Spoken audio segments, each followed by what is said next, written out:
제가 총각 때 우리 누나가 결혼을 했어요. 누나는 굉장히 깔끔하고 부지런한 사람이었는데 결혼하고 나서 1년 만에 애를 하나 낳았습니다. 그리고 또 1년 있다가 또 하나가 나왔습니다. 연년생이죠. 그 집에 가니까요. 이건 인간의 소굴이 아니에요. 세 번째는 이렇게 애를 계획하지 않고 생겼었어요. 제가 결혼하기 전인데 누나가 친정집에 놀러와서 잠을 자는데 누나는 이미 애가 둘이 있었고 연년생이 되게 힘들잖아요. 그래서 저는 누나가 세 번째 임신한 걸 전혀 몰랐죠. 근데 주님께서 갑자기 제 마음속에 사랑하는 딸아, 그래서 아휴 주님 왜 이러세요? 사랑하는 딸아, 걱정하지 말아라. 저는 딸도 아니고요. 걱정도 없어요. 사랑하는 딸아, 아무 걱정하지 말아라. 염려하지 말아라. 생명은 나에게 속한 것이다. 쭉 얘기하시는데 나하고 아무 상관이 없는 얘기예요. 그때 마침 거실에 누나가 자고 있었는데 주님이 왜 그러시는지 모르겠네. 나보고 딸이라고 안 그러시나? 아무 걱정하지 말라고 안 그러시나? 생명은 나에게 속했다 그러시고 아휴 이거 미치겠네 그랬더니 응? 계속해봐, 계속해봐.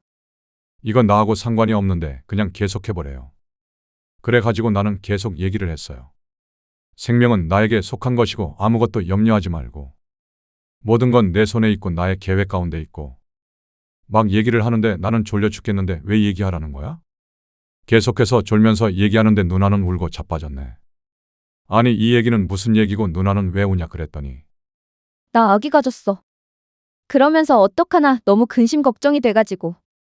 이제 하소연할 데도 없고 속상하고 막 그래가지고. 주님 왜 그러셨어요?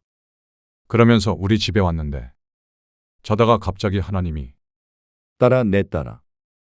하시니까 야, 그거 너 아니고 나야. 내 거야. 나한테 줘. 하여튼 주님의 그 은혜 속에 셋째가 생겼지만 하여튼 집안이 아수라장이라고. 그래서 기도 안 할 수가 없어요. 뭐 하다가 이 얘기가 나왔죠. 하여튼 인생을 살아가면서 외모는 그렇게 중요한 것이 아니고 중요한 것은 사랑하는 것이다 라는 걸 알게 됐어요. 여러분 사랑을 하면 사람이 행복해집니다. 사랑을 하면은 예뻐져요. 관계가 행복해져요. 성경에 보니까 하나님께서 요셉에게 관원장의 은혜를 입게 하셨다고 그랬어요. 관원장이 요셉을 참 잘 봐줬다는 거죠. 좋게 봐줬다는 거죠. 이 사랑이라는 게 바로 그런 거예요. 은혜로 그 사람을 좋게 봐주는 거. 좋게 보고 사랑하고 점점 주님을 알아가면서 사람들이 점점 사랑스럽게 아름답게 보이고 그런데 거기서 끝나는 것이 아니라 사람들이 우리를 아름답게 봐요. 우리가 남을 막 판단하고 있을 때 나 혼자 판단하면 괜찮은데 그 사람도 나를 판단하고 있어요. 그렇죠? 우리가 누군가를 비난하고 있을 때 그도 우리에게 그래요. 우리가 누구를 좋지 않게 보면 그도 마찬가지입니다. 그런데 우리가 사람을 보는 시선이 바뀌어져요. 참 아름답게 보이고 좋게 보고 그러면 그 순간에 이걸 꼭 기억하세요. 여러분이 누구를 뒷담화 까고 있는 그 순간에 그분도 당신을 까고 있습니다. 그래서 전에는 그냥 피하고만 싶고 불편하기만 했던 모든 관계들이 우리가 눈이 바뀌어서 사랑하게 되고 좋아하게 되고 이것이 천국으로 가는 변화예요. 그럴 때 점점 사람들이 우리에게 잘해주게 되고 좋아하게 되고 내 주변에 점점 사랑의 관계, 은혜의 관계가 확장됩니다. 따라합시다. 외모와 상관없이 사랑하며 살자. 예쁘게 보아주자. 내가 예쁘게 보는 사람이 많아질수록 나를 예쁘게 보는 사람이 많아질 것이다. 작고 보잘것이 없어도 사랑하고 은혜로 사람을 대하면 행복한 인생이고 성공한 인생입니다. 사랑하는 사람이 많이 있고 좋은 관계가 많이 있다는 것은 행복한 인생이에요. 우리가 아무리 가진 것이 많이 있어도 많은 사람이 알아주고 어떤 지위를 가졌다 하더라도 나를 좋아해 주는 사람이 없어요. 내 가슴을 나눌 사람이 없어요. 내가 지금 슬프고 외로운데 이것을 얘기할 사람이 없어요.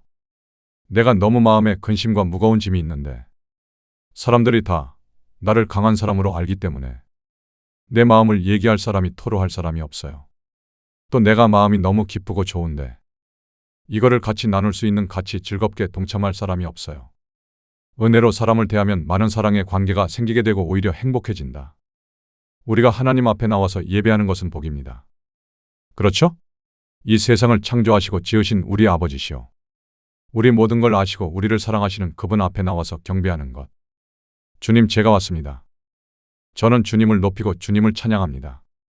우리가 아버지를 떠나서는 뭘 해도 행복하지 않아요. 왜냐하면 하나님께서 우리를 창조하시고 가슴 속에 하나님을 담을 수 있는 깊은 그릇을 만드셨기 때문에 이 가슴에 예수, 나의 하나님이 임하지 않게 되면 뭘 해도 만족이 없습니다. 주님, 제가 아버지 앞에 왔습니다. 아버지가 옆에 없을 때는 항상 힘들고 괴로웠어요. 지금 제가 주 앞에 왔으니 저를 받아주세요.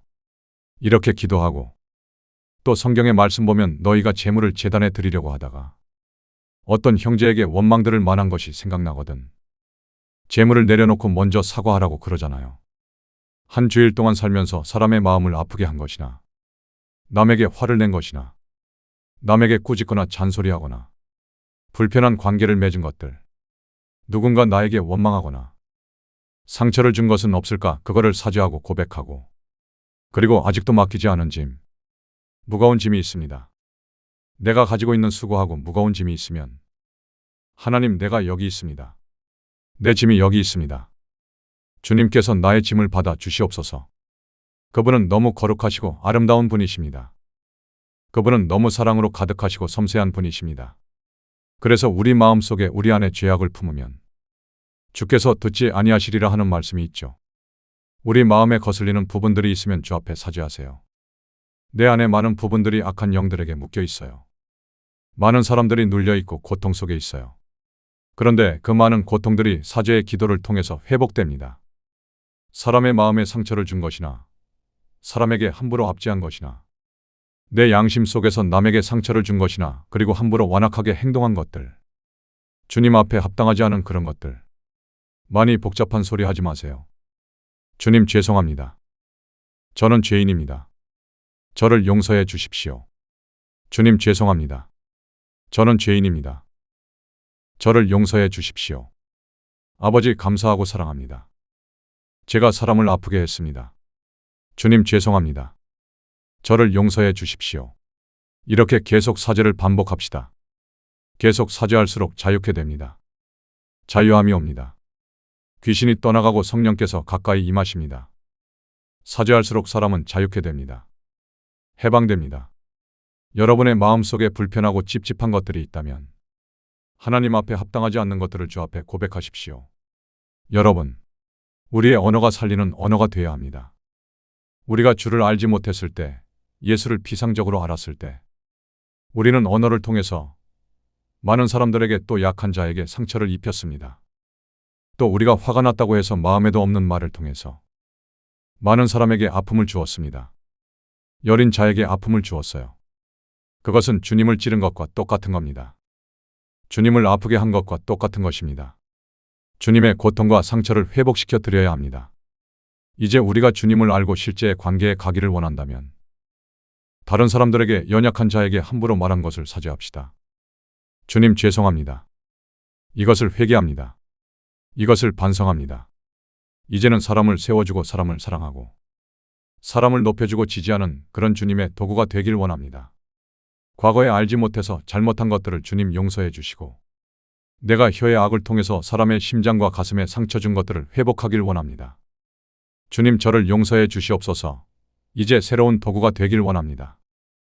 여러분, 아직까지 주님께 맡기지 않은 짐이 있다면, 내가 생각만 해도 마음이 무거워지고 걱정이 되는 짐이 있다면 그 짐을 하나님께 내려놓으십시오. 우리 인생에는 우리가 아무리 지혜로워도, 우리가 아무리 똑똑해도, 우리가 아무리 열심히 있어도 우리 힘으로 할 수 없는 문제들이 반드시 한 가지 이상은 등장합니다.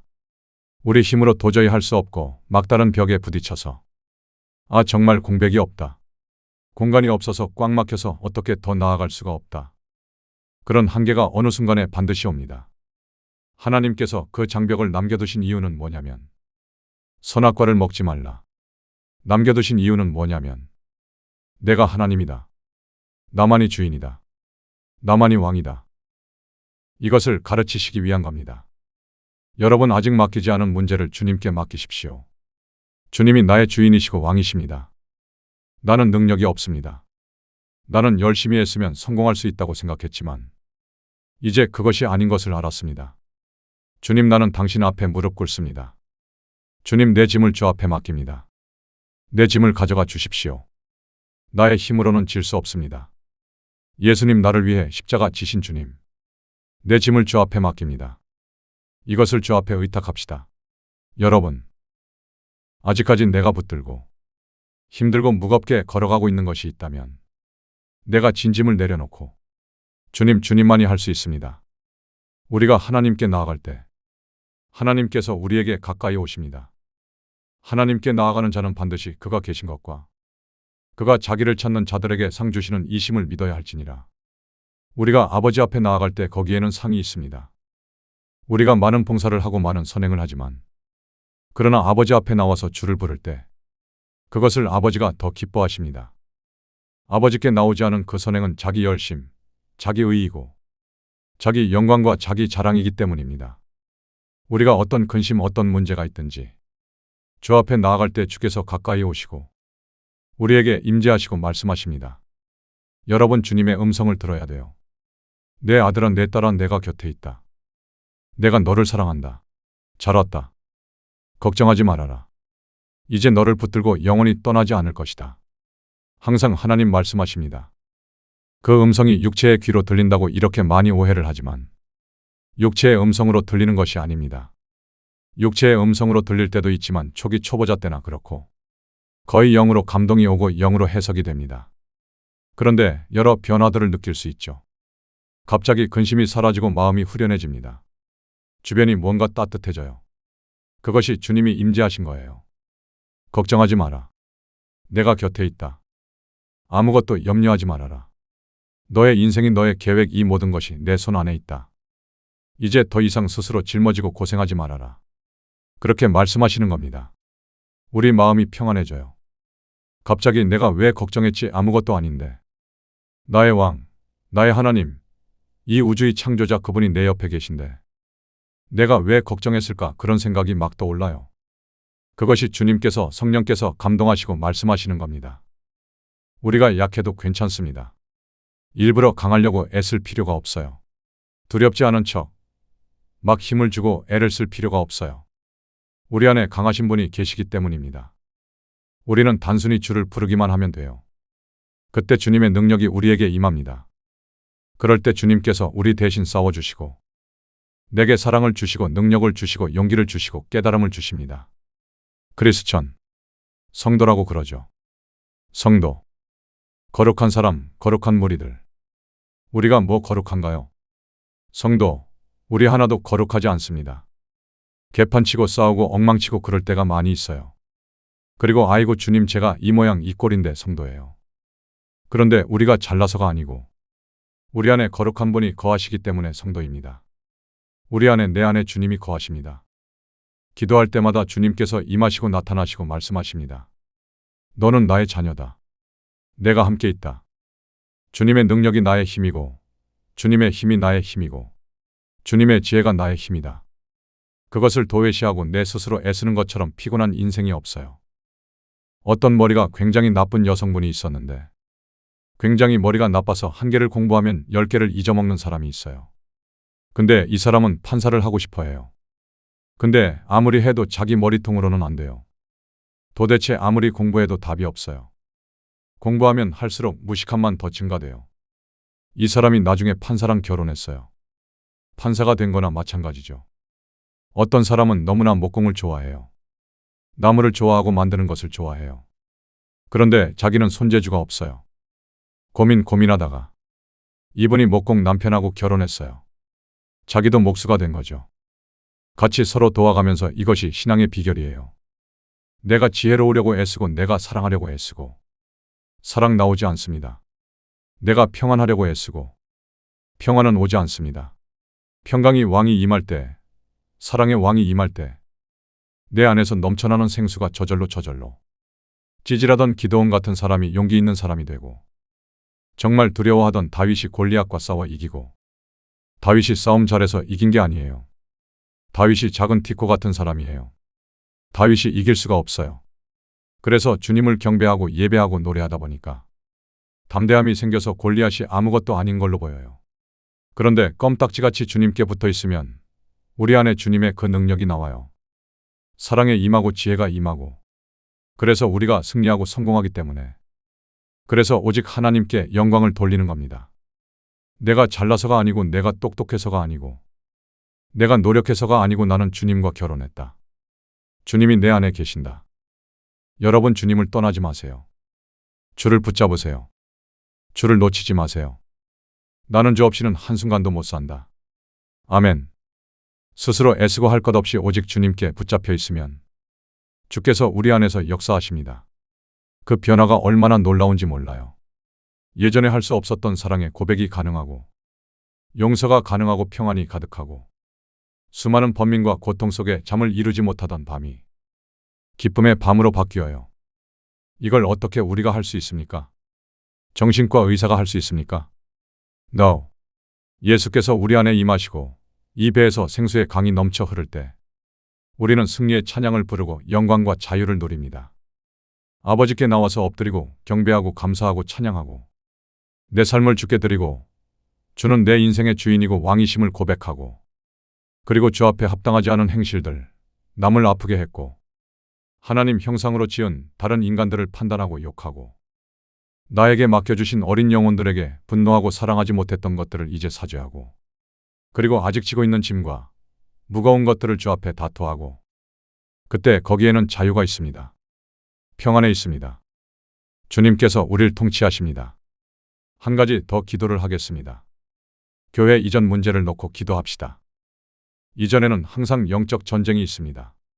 한 공간에는 영의 영역이 있어요. 주님을 실제로 모르는 사람들의 특성들이 뭐냐면 영의 세계를 모른다는 겁니다. 귀신을 몰라요. 천사도 모르고. 신앙이란 영적인 세계거든요. 돈 넣고 돈 먹기가 아니에요. 환경적인 문제가 아니라 영의 문제입니다. 그 사람을 따라다니는 영이 달라지는 것이 신앙이에요. 귀신들이 따라다니던 사람이 천사가 따라다니는 사람으로 바뀌는 겁니다. 땅과 교통하고 지옥과 교통하던 사람이 천국과 교통하는 거예요. 이게 달라지는 거예요. 영들이 달라지는 겁니다. 성령이 오순절에 각 사람의 머리 위에 임하였더니 그 머리에 임하는 어떤 영이 따라다니느냐, 그것이 인생이거든요. 뭘 해도 안 되는 사람이 있어요. 뭘 해도 막히는 사람. 사람이 노력으로 되는 것이 아니라 흑암의 영들이 따라다니게 되면 인간관계가 파괴되고 상처받고 시험 들고 실족하고 그 영에 눌려서 사는 겁니다. 영들이 회복되고 자유케 되면 실질적인 해방과 자유를 누리는 거예요. 그래서 높은 산의 거친들이 초막이나 궁궐이나 아주 쪼그라진 집에 살아도 막 기쁨에 넘치는 충만한 사람이 있고 대궐 같은 집에 살아도 항상 불안하고 초조하고 어느 목사님이 병상에 있는 회장에게 회장님 행복하십니까? 눈을 깨슴치레하게 뜨고 회장이 말합니다. 이 목사. 행복이라고? 나는 아침에 눈만 뜨면 불안하고 초조하네. 행복이라고? 이 목사, 난 아침에 눈을 뜨기만 하면 불안하고 초조해. 이것이 하나님께 속하지 않는 사람들의 특성입니다. 돈과 명예와 세상의 많은 허무한 것에 나를 채우고 가정의 화목과 어떤 눈에 보이는 것들이 내 심령을 채울 거라고 착각하는 많은 사람들이 가는 길입니다.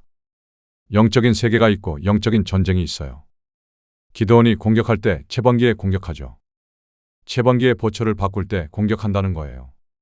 이동이 있을 때에는 항상 공격이 있습니다. 그래서 일하는 사람과 기도하는 사람이 동일한 분량으로 같이 있어야 돼요. 그래서 사람들이 일이 잘 풀리잖아요. 그러면 기분 좋아가지고 막 가려고 하다 망합니다. 여호수아도 아이성 저까지 거 하고 방심하다가 박살났죠. 일이 막 잘 되고 기분 좋을 때 그게 무서운 거예요. 기도 없이 환경이 형통할 때 그게 무서운 거예요. 개새끼들이요. 맛있게 보이는 고기 있다고 해서 막 물잖아요. 위험합니다. 덩치 큰 세퍼트 같은 애가 아무 고기나 막 물면은 잠들었다가 개장수한테 끌려갑니다. 예를 들어서 사람들이 집 보다가 이 집이 너무 마음에 들어요. 내 집에 안 나갔는데 덜컥 가게 예약금 넣어놓고 주여 믿습니다. 되게 해주세요. 하나님이 걔냐? 하나님의 인도를 받지 않고 지 욕심을 채우려고 막 행동을 해요. 하나님의 인도를 받아야 되는데 사람이 자기의 길을 계획할지라도 그 발걸음을 인도하시는 분은 하나님이라고 했는데 자기 인생 제멋대로 해요. 주님, 나 저 남자한테 필 꽂혔어요. 저 남자 뿅 가는데 예수 안 믿어요. 변화받게 해주세요. 저 새끼 믿게 해주세요. 저 새끼 예수에 미치게 해주세요. 그렇게 막 기도해요. 하나님이 개냐?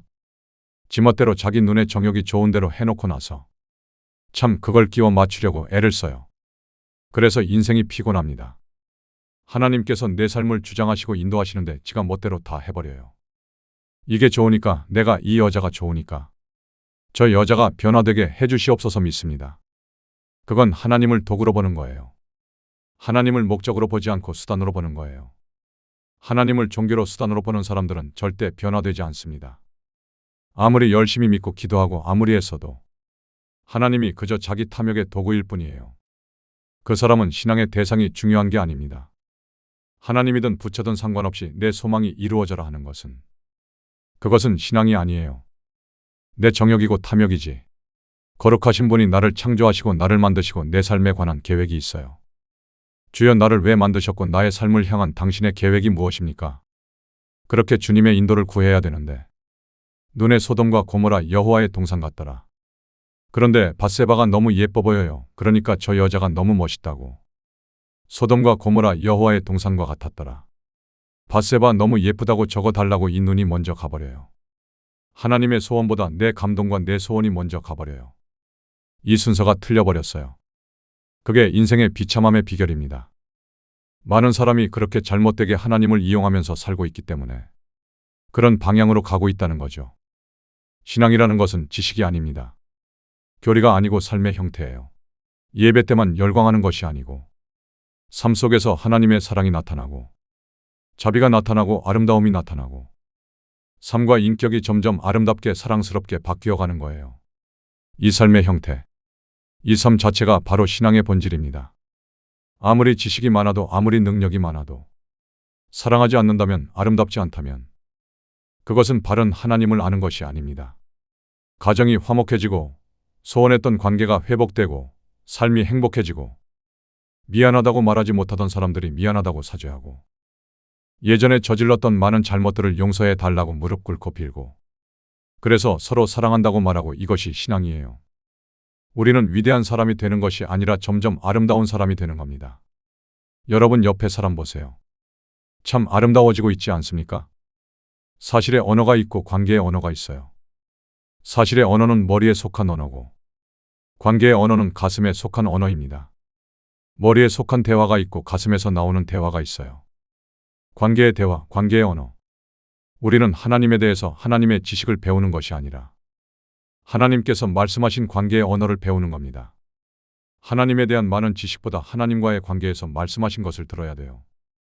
관계의 언어가 뭐냐면 주님이 내가 너희를 사랑한다는 겁니다. 이걸 확인하기 위해서 교회에 오신 거예요. 주님이 나를 사랑하신다. 나를 보시고 창조하시고 보시기 심히 좋았다. 기쁨을 이기지 못하시니라 나로 인하여 노래 부르신다. 내가 너희를 사랑한다. 내가 너희를 그리워한다. 너희는 아름다운 존재다. 내가 이 시간을 기다렸다. 여러분, 바로 이 얘기를 듣기 위해서 오신 겁니다. 제가 이 얘기를 반복하면 주님께서 저에게 잘했다고 그러세요. 나의 마음을 내가 전달하니까 기쁘다고 그렇게 말씀하세요. 세상에는 사실의 대화가 많고 관계의 대화는 별로 많지 않습니다. 걔 어떻게 됐어? 사실이자 정보를 얘기해요. 관계의 언어, 관계의 대화는 잘 없어요. 내가 당신을 사랑한다는 거. 당신은 나에게 참 아름답고 귀한 존재라는 거. 당신이 나에게 그렇게 했을 때 그때 나에게 그것이 얼마나 위로와 힘이 됐는지. 당신이 있어서 얼마나 좋은지 모를 거라고. 이런 것이 관계의 대화예요. 오래전에 내가 그렇게 했던 말이 있는데 당신에게 상처를 준 말이 아직 내 마음에 있는데 나는 그걸 후회하고 있다. 그 말은 내 본심이 아니었다고, 미안하다고. 이런 것이 뭐냐 하면 가슴의 대화예요. 관계의 대화. 관계의 대화가 많아질수록 사람의 관계는 연합되고 확장되고 아름다워져요. 인생이 행복해져요. 인생의 행복에는 간단해요. 하나님을 사랑하고 사람을 사랑하면 행복해져요. 불행은요? 하나님을 싫어하고 사람을 싫어하고. 인생의 실패는 그거예요. 관계가 점점 좁아지는 거. 사람에 대해서 아무것도 알지 못한다면 우리는 허황된 기대를 하고 자기의 허황된 기대를 채워주지 않는 상대방에 대해서 분노하고 상처를 많이 받아요. 왜 남자들은 많은 여자를 좋아할까?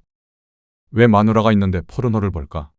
물론 귀신에 잡혀서 그런 거지만 주님께 속하지 않은 사람들은 그런 걸 이해를 못해요. 왜 저 남자가 바람을 필까? 바람 피우는 건 당연한 거예요. 여러분 예수 안 믿는 사람이 바람 안 피는 거 그거 미친 거예요. 억누르고 있을 뿐이죠.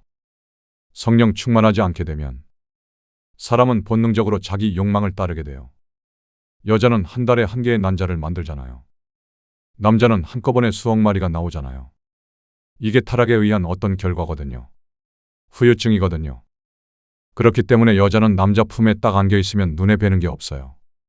근데 남자는 여자가 품에 안겨 있어도 어디 다른 예쁜 여자 없나 찾아요. 상대방을 잘 모르니까 상처를 받아요. 어떻게 저럴 수가 있지? 그러니까 예수에 속하지 않게 되면 모든 흑암과 어둠 속에 잡힐 수밖에 없다는 사실을 모르니까 허황된 기대를 가지고 어떻게 네가 그럴 수가 있니? 어떻게 저럴 수가 있니? 친구한테 상처받고 부모에게 상처받고 남편에게 상처받고 자녀에게 상처받고 관계가 점점 좁아져요. 이게 파멸되는 인생이에요. 인생의 행복에는 간단해요. 내가 많은 사람을 사랑할수록 행복해져요. 많은 사람을 미워할수록 불행해져요. 천국은 그거예요. 많은 사람을 사랑할수록 천국이 확장되고 꼴 보기 싫은 사람이 점점 늘어나요. 이 새끼도 죽이고 싶고 저것도 죽이고 싶고 점점 찔러버리고 싶고 싫은 사람이 점점 증가돼요. 내 안에 지옥이 점점 증가되는 거예요. 그래서 사람이 날이 갈수록 점점 삶이 고독해지는 사람이 많아요. 광야에 혼자 아무도 얘기할 사람이 없어요. 아무도 마음을 나눌 사람이 없어요. 다 상처만 남아있고 불편한 추억만 많아요. 나중에는 무관심, 다 끊어진 관계, 고독한 섬과 같은 사랑을 고백하고 가슴에 언어를 개발하고 그립다고 보고 싶다고 손잡아주고 감사한다고 얘기해요. 사랑한다고 얘기해요. 미안하다고 얘기해요. 관계의 언어가 계속 증가될수록 가슴이 풍성해져요. 사랑을 고백하면 고백할수록 점점 따뜻해져요. 가슴이 풍성해집니다. 천국이 충만해져요. 미워할수록 불평할수록 원망할수록 점점 가슴이 차갑게 싸늘하게 식고 위축돼요. 남 욕하면서 웃는 사람 봤어요? 할렐루야, 그 새끼 싸가지가 없어요. 남을 비난하면 얼굴이 환해지나요? 남을 비난하면 얼굴이 마귀 형상이 돼요. 누구 때문에 그랬다고 원망하고 하게 되면 얼굴이 일그러지고 추한 모습이 돼요. 화장 아무리 떡칠을 해도 내 마음에 원망이 가득해요. 너 두고 봐. 너 나한테 이렇게 했지. 화장 그거 아무리 해도 소용없어요. 일그러지고 망가져요. 그래서 하나님을 사랑한다고 감사한다고 고백하고 사람에게 사랑한다고 고백하고 우리 집에 태어나줘서 고마워. 아가야 내 뱃속에 들어와서 고마워. 사랑을 고백하고 감사를 고백할수록 사람은 풍성해져요. 왜냐하면 내가 축복의 근원이기 때문에 사랑해 할 때 그 사랑은 내 가슴에서 흘러나오는 것이기 때문에 근데 꼴보기 싫어하면 그것은 내 가슴에서 나오니까 내가 바로 내 자신이 파괴돼요. 남을 미워하고 시기하고 함부로 말할 때 남도 죽이지만 제일 먼저 내 안에 계시는 내주하시는 주님을 파괴하고 그 다음에 내 영혼을 죽여요. 그래서 어두운 감옥 속에 있는 거예요. 그 감옥에서 내 영혼도 점점 빛을 잃어버려요. 우리가 영적 성장에 있어서 반성과 사죄는 꼭 필요한 훈련입니다. 하지만 죄송해요, 미안해요를 죽어도 못하는 사람이 있거든요. 그거 한마디만 하면 모든 마귀로부터 벗어날 텐데. 여러분 사죄의 연습을 하겠습니다.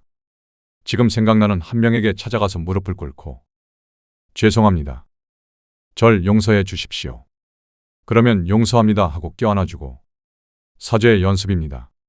우리 모두에게는 은혜가 필요합니다. 특히 가족들과 사는 사람들에게는 더 많은 은혜가 필요합니다. 동거하기 가장 어려운 사람들은 잘난 사람들입니다. 못나고 부족한 사람들은 동거를 잘할 수 있습니다. 혼전 동거를 말하는 게 아니에요. 혼전 동거는 죽여야 됩니다. 혼전 성행위 죽여야 돼요. 그것은 나중에 성찬식하고 회개하고 싶지 않게 되면 평생 동안 재앙이 떠나지 않습니다. 주님께서 순결을 아주 중요하게 여기십니다. 우리 모두는 부족한 사람들이기 때문에 사랑과 격려가 필요합니다. 그리고 우리 모두가 죄인이기 때문에 용서받음이 필요합니다. 우리는 누구나 항상 실수를 하기 때문에 자주 사죄의 고백과 선언 이런 걸 자주 해야 되고 한 사람이 죄송합니다. 절 용서해 주십시오 그러면 괜찮아요. 나도 뭐 허물 많은 사람인데 이렇게 복잡하게 대답하지 말고 주님의 이름으로 용서합니다. 그렇게 끝내시면 됩니다. 우리가 사죄를 선언하게 되면 너희가 사죄하면 그대로 없어지고 너희가 있으면 그대로 있으리라. 제자들에게 맡기셨어요. 우리들에게 맡기신 겁니다. 그래서 우리는 사죄를 자주 고백하고 사랑합니다. 용서합니다. 주님의 이름으로 이걸 자꾸 선언해야 돼요. 저도 잘못할 때 많아요. 그러면 아내한테 사죄를 구합니다. 여보, 미안하고 정말 죄송하다고, 앞으로 잘하겠다고 조심하겠다고 막 이렇게요. 아내가 마음이 상한 일이 어쩌다 가끔 있을 때가 있는데 중심을 다해서 사죄하면 그냥 순식간에 막 녹아버려요. 가장 어리석은 것이 변명하는 겁니다. 내가 오죽하면 그랬겠어? 내가 그럴 사람이 아니었잖아. 사실 당신도 그런 적 없어. 변명하면 점점 복잡해집니다. 부부싸움할 때 잘못한 거에 대해서만 얘기하지 않고 옛날 거 다 끄집어내가지고 꼭 맞불 놓는 사람들이 있어요. 많은 사람들이 마음이 너무 높아서 죄송합니다. 그걸 못해요. 그래서 오랫동안 마귀에게 묶여 있습니다. 그런데 미안하다고 죄송하다고 나를 용서해달라고. 이 고백을 성공적으로 할 수 있게 되면 큰 해방감이 옵니다. 정말 자유로워요. 무릎 꿇고 미안해 여보 하는 그 순간에 마음이 확 해방되면서 확 트여진 느낌. 예수께서 가장 낮은 자리에 오셔서 추한 모습으로 그냥 벌거벗은 모습으로 십자가에서 수치를 다 당하시고 하신 이유가 낮은 곳에 오셨기 때문에 우리가 그렇게 주님처럼 종의 모습으로 살 때 이게 해방이구나.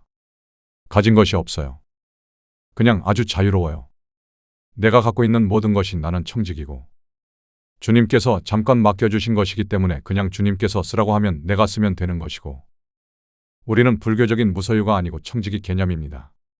내가 잠시 맡고 있지만 언제든지 주님께서 원하실 때 쓰시게요. 그래서 해방감이에요. 자유예요. 낮은 곳에 걸음처럼. 가슴의 언어가 점점 소멸되어서 관계의 언어가 실종됐어요. 그래서 관계의 언어를 얘기하면 깜짝 놀랍니다. 친구한테 야, 너 되게 보고 싶었어 하면 깜짝 놀랍니다. 얘 왜 이러지? 무슨 동성애인가? 그냥 너무 놀라죠. 그래서 자연스럽게 제가 자꾸 농담을 하는 이유가 뭐냐 하면은 심각하게 눈을 보면서 사랑해요 하면 너무 어색하기 때문이에요. 그러니까 그냥 사랑을 고백하기 좀 쑥스러우면 아 더럽게 이쁘네. 막 이런 식으로. 하여튼 그 관계의 언어에 익숙해져야 돼요. 하루 종일 일하다가 들어온 남편 그리고 공부하다가 온 애한테 왔어? 아침에 봤는데도 저녁에 보니까 또 반갑네.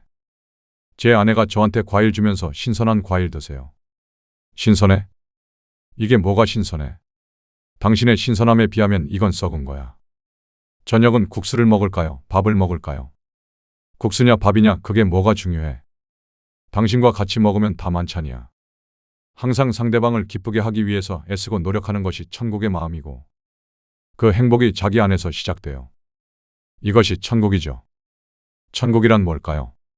항상 모든 사람들이 상대방을 세워줘요. 어떤 아픈 말을 하더라도 어떤 슬픔의 얘기를 하더라도 아무도 그걸 비난하지 않고 꾸짖지 않고 격려해주고 덮어줘요. 이것이 천국이죠. 이 관계의 언어들이 성장해 갈 때 우리의 가정이 따뜻해질 겁니다. 힘들지 않았어요? 괜찮아요. 고마워요. 사랑해요. 당신 때문에 내가 얼마나 이렇게 호사롭게 살고 있는지. 내가 당신 너무 고생시켰지? 당신 때문에 항상 너무 행복해요. 이런 언어들이 자꾸 확산될 때 예배 때만 행복한 것이 아니라 우리 삶 전체가 천국으로 화하게 돼요. 내 삶에서 천국이 확산되고 점점 그리움이 증가되고 행복이 증가되는 거예요. 외국 아이들의 표정을 보게 되면 유럽권에서는 자연스럽고 참 표정이 밝잖아요. 항상 격려하고 아이들의 인격을 존중하고 어린아이라고 함부로 억압하지 않아요. 그런 아이들의 표정은 꾸밈없이 천진난만하고 밝아요. 아이가 예쁜 짓 하면서 나 이뻐? 그랬을 때 공부나 해 하고 윽박 지르면 아이가 위축이 돼요. 여러분 사랑의 고백도 영권이에요. 사랑의 고백도 내 영이 충만한 상태에서 성령이 충만한 상태에서 해야지. 여보 사랑해요. 그러면 막 감동되고 여보 고마워 이런 분위기가 되어야지. 여보 너무 사랑해요. 말만 잘하면 뭐하냐. 말만 잘하면. 그때는 정말 제가 미안했어요. 내가 너 그럴 줄 알았어. 그러니까 왜 그랬어? 쓸데없이 얘기했다가 본전도 못 찾아요. 여보 너무 사랑해요. 반찬이나 잘해. 반찬이나. 이렇게 영역이 약하게 되면 얘기해봤자 본전도 못 건져요. 그렇기 때문에 영적인 충만이 중요해요. 여러분 영적인 충만을 입게 되면요. 귀신을 부셔버리게 되면 사람들이 나한테 꼼짝 못하는 게 아니고 사람들이 나한테 잘해주고 나를 무서워하고 그런 게 아니에요. 귀신이 무너지게 되면 관계가 좋아져요. 화기애애해져요. 기쁨이 생겨요. 같이 있을 때 편안해져요. 무슨 말을 해도 그냥 행복해요. 뭘 해도 기쁘고 같이 편하게 즐길 수 있어요. 이것이 마귀가 무너진 상태예요. 인간이 타락을 해서 하나님과 인간관계의 마귀가 쐐기를 박았죠. 나의 혼과 영의 관계에 쐐기를 박아요. 자책하고 눌리고 난 죽어야 돼. 그렇게 나와 사람과의 관계에 쐐기를 박아요. 그래서 귀신이 역사할 때는 사람과 같이 있을 때 굉장히 썰렁합니다. 너무 추워요. 같이 있으면 무슨 말을 해야 될지 관계를 맺지 못해요. 이런 사람들은 다시 말하면 사랑할 줄도 모른다는 거예요. 자꾸 가르치려고 그러고 자꾸 설교하려고 그러지 사랑하지 않아요. 우리가 누구를 사랑하면 그 사람도 우리를 사랑하게 돼요. 우리의 친구가 돼요. 우리에게 좋은 사람이 돼요. 그래서 인생의 깊은 부분도 조금씩 나눌 수 있는 거예요. 오늘 소개팅을 했어요. 만나자마자 갑자기 결혼하자고 말해요. 그러면 미친놈 아니면 아주 굶은 사람이죠. 그렇죠? 갑자기 사랑합니다. 당신이 없으면 나는 죽을 것 같습니다. 그러면 정신병원에 가보세요. 그러지 않겠어요? 그렇죠? 처음에는 이제 여러 가지 탐색을 하잖아요. 뭐 나이, 뭐 취미 생활도 얘기하고 자라온 생활도 얘기하고 이렇게 하다 보면 그 어떤 공감대를 나눌 수 있고 마음을 나눌 수 있는 어머 저도 그거 좋아하는데요. 그러면서 이런 식으로 관계를 형성하고 보자마자 사랑에 확 빠졌다. 그거는 뭐 영화나 소설에 나오는 얘기고 처음에는 그저 약간 좋은 인상 정도다. 괜찮다 이런 정도겠죠. 그리고 처음에는 막 싫어할 수도 있어요. 사랑이란 그렇게 한 걸음씩 가는 거예요. 한 번에 팍 가는 것이 아니에요. 전도도 마찬가지입니다. 인생의 가장 중요한 진리. 서로 사랑하고 내 친구가 되고 마음을 나누고 이 사람은 나의 마음을 받아줄 수 있는 사람이야. 나를 사랑하는 사람이야. 내 입장을 이해하는 사람이야. 정말 깊은 부분을 이해할 수 있고 그럴 때야 비로소 고백할 수 있는 거예요. 자기의 인생의 가장 깊은 부분. 당신의 인생을 주님께 드리지 않겠냐고. 주님은 당신을 가장 많이 아시고 가장 깊이 이해하신다는. 이렇게 가장 깊은 부분은 나중에야 나눌 수 있는 거예요. 그래서 처음 본 사람한테 예수 하는 것은 결혼합시다 하고 똑같아요. 정말 어색하고 부자연스러워요. 아무런 관계 형성이 안 됐어요. 지금 우리가 전도도 좋고 봉사도 좋은데 관계 형성을 배워야 돼요. 사람을 사랑하는 법, 사람과 잘 지내는 법, 사람의 성격을 파악하는 것. 이 사람한테는 어떻게 대하고, 이 사람은 어떻게 사람을 이해하고 이런 공부를 해야 돼요. 그런데 사람들이 이것이 너무 부족해요. 많은 사람에게 상처를 주면서도 남의 가슴을 뒤집어 놓으면서도 자기는 전혀 몰라요. 자기는 주님께 영광 돌렸다고 생각하지만 나는 너 때문에 골치 아프다. 그걸 몰라요. 영혼의 심령이 깨어날수록 사람의 마음을 알게 됩니다. 주님의 마음을 알게 되고 사람의 마음도 알게 돼요. 그러니까 심령 안에서 주님과 연합하고 사람하고 연합하게 돼요. 사랑의 관계가 생기고 그리움의 관계가 생겨요. 자꾸만 주고 싶고 또 주고 싶고 점점 그리워지고 이게 순결한 행복이에요. 여러분 이 행복이 계속 증가되시길 바랍니다. 오직 사랑하고 또 사랑하십시오. 그럴 때 사람의 영혼이 일어나고 깨어납니다. 어떤 설교와 강압과 협박과 어떤 것에도 사람을 변화시킬 수 없고 그냥 순수하고 진실하게 하나님께서 우리를 사랑하신 것처럼 사람을 진실하게 사랑할 때 그 사랑의 언어, 관계의 언어는 통합니다. 이 교회는 주님을 사랑하고 주님이 통치하시는 교회입니다. 이곳에서는 오직 사람이 높임 받지 않고 오직 주님만이 영광을 받으십니다. 흔히 교회에서 돈이 많고 학벌이 높은 사람, 세상적인 지위가 있는 사람, 세상에서 성공을 하고 사람들에게 인정을 받은 사람일수록 교회에서도 지위를 얻는 경우가 많이 있지만 여기서는 아무런 차별이 없습니다. 모든 사람은 하나님께 받은 자기의 달란트가 있을 뿐입니다. 학벌도 돈도 명예도 그 어떤 것도 여기에서는 아무런 인정을 받지 못합니다.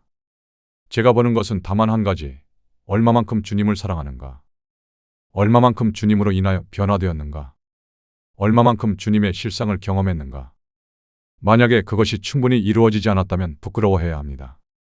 내 안에 아직도 충분히 사랑이 일어나지 않고 관용이 일어나지 않고 아직도 용서가 잘 안 되고 아직도 사람이 꼴 보기 싫고 아직도 많은 그런 옛 사람적인 것이 있다면 그것은 부끄러운 일입니다. 나이나 지위나 돈이나 모든 것과 상관없이 어떤 사람이 참 아름답고 순결하고 겸손하고 다른 사람들을 배려하고 섬기고 겸손과 사랑과 순결로서 사람들을 기쁘게 해줄 수 있다면 또 이것이 계속 발전해 간다면 모든 사람이 그 사람을 존경할 것입니다. 그리고 인정할 것입니다. 저도 그런 목표를 갖고 있습니다. 계속 더 사랑하고 더 겸손하고 더 관념적이고 더 지혜롭고 계속 성장할 수 있도록 여러분과 제가 계속 경쟁하면서 가는 겁니다.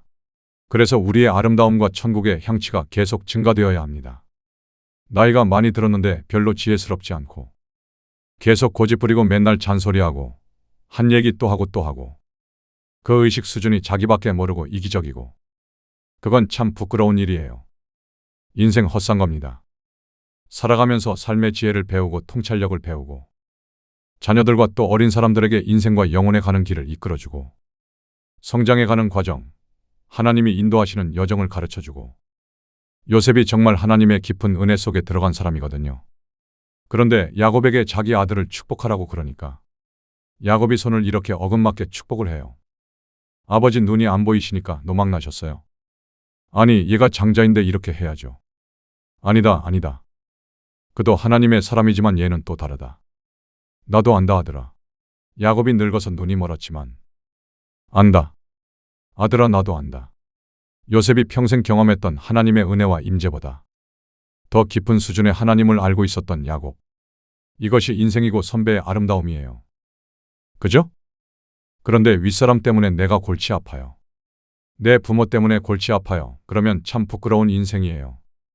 그래서 윗사람이 아랫사람에게 사랑을 가르치고 지혜를 가르치고 올바르게 사랑하는 방법과 처세를 가르치는 그렇게 되는 목표를 가져야 돼요. 20대가 뭐 이쁜가요? 열심히 예쁘게 꾸미고 날씬하고 그건 다 타고난 것이죠. 그 속에 있는 이기심과 환란 속에서 줄을 붙드는 견고함이라든가 그런 많은 것들이 전혀 훈련되지 않았죠. 그런데 진정한 아름다움은 40대, 50대, 60대에 나타나는 거예요. 그 얼굴에 나타나요. 말에 나타나요. 행동에 나타나고 의식에 나타나요. 우리는 내가 컸다고 생각하지만 어리잖아요. 미래를 알지 못하고 어떻게 해야 할지 알지 못하고 항상 근심하고 두려워하고 자아를 분별하지 못하고 하지만 하나님께서 그렇게 우리를 어린 새끼 고양이 보듯이 보십니다. 여인이 어찌 그 젖먹이는 자식을 잊겠느냐? 설사 잊을지라도 나는 너희를 잊지 아니하리라. 그렇게 우리를 사랑하세요. 우리를 그렇게 안쓰럽게 불쌍히 여기십니다. 자기를 미워하지 마세요. 자기를 괴롭히지 마세요. 주님이 우리를 사랑하시고 우리가 주님께 나아갈 때 그것을 기뻐하십니다. 여러분, 우리는 주님의 계획 속에 있습니다. 우리 인생 우리가 창조한 거 아닙니다. 내 인생 내가 계획하고 태어난 거 아닙니다. 내가 태어날 때 마음먹고 한국에 태어나야지. 남자로 태어나야지, 여자로 태어나야지. 이런 재능을 갖고 이것을 좋아해야지. 이렇게 태어난 것이 아니에요. 우리는 다 조건이 주어졌습니다. 이런 성향과 이런 모습과 이런 환경. 우리가 계획한 건 아무것도 없어요. 하나님이 창조하시고 우리를 부르시고 이렇게 말씀하십니다. 너는 내 것이라. 너는 내 것이라. 우리의 삶은 그분의 계획 가운데 있어요. 사람이 자기의 길을 계획할지라도 그의 걸음을 인도하시는 이는 하나님이시니라. 우리 인생 보세요. 계획대로 된 게 뭐가 있습니까? 막 이렇게 하면 잘 될 거야. 하지만 이렇게 꼬이고 저렇게 망치고 이상해요. 우리의 삶은 항상 우연에 의해서 이어진 겁니다. 우연히 이렇게 아내를 만나고 우연히 남편을 만나고 우리의 삶은 우리가 인도하는 것이 아니에요. 우리 미래도 하나님 소망이 있습니다. 아무것도 두려워하지 마세요. 무엇을 먹을까 무엇을 마실까 염려하고 두려워하지 마세요. 너희는 새들보다 귀하지 않니? 너희는 귀한 존재다. 하나님께서 예비하시고 오십니다. 그분 안에 거하고 그분 안에 속하면 아무 걱정할 것이 없습니다. 기도하겠습니다. 주님의 영광과 역사하심이 임하기를 원합니다. 주님이 사용하시는 교회가 되게 해주시고 성도 한 사람 한 사람이 주님에 속한 사람, 천국에 속한 사람, 아름다운 사람이 되게 해주시옵소서. 주님의 사람이 되게 해주시옵소서. 이 땅의 천국의 행복을 확산시키는 사람들이 되게 해주시옵소서. 사람을 저주하는 것이 아니라 미워하고 판단하는 것이 아니라 축복하고 격려하고 새롭게 하는 성도들이 되게 해주시옵소서. 아멘.